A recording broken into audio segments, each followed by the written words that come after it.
Retirement planning and importance of budgeting. বর্তমান আয়কে অতীতের ঋণ, বর্তমানের প্রয়োজন এবং ভবিষ্যতের দায়িত্ব এই তিনের মধ্যে সুচারু বণ্টন করতে হবে। এই ভারসাম্য একমাত্র সুপরিকল্পিত বাজেটের মাধ্যমে সম্ভব। রাষ্ট্রের মতো বৃহৎ প্রতিষ্ঠান বাজেট ছাড়া চলতে পারে না, সেখানে পরিবারের মতো ক্ষুদ্র প্রতিষ্ঠান কিভাবে বাজেট ছাড়া চলবে? ভবিষ্যতের অর্থনৈতিক দায়িত্ব এবং লক্ষ্য পূরণের জন্য বাজেট প্রণয়ন এবং বাস্তবায়ন একান্তই জরুরি। বাজেট আরও জরুরি কারণ আয়ের থেকেও দ্রুত গতিতে চাহিদা বাড়তে থাকে এবং ভবিষ্যতের জন্য সঞ্চয়ের সুযোগ কমে যায়।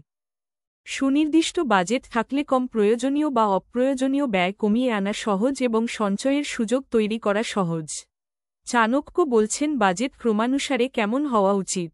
১. অনাগত দিনের সম্ভাব্য ঝুঁকির জন্য সংস্থান।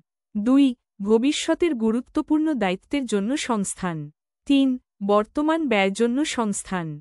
এবং ৪. সবশেষে উৎসব অনুষ্ঠান এবং বিলাস ব্যসন। এই ক্রম অমান্য করলে বিপদ অবশ্যম্ভাবী। আয়ের বণ্টন কেমন হতে পারে? ১. Maximum 25% for previous loans. ২. Maximum 50% for present needs. ৩.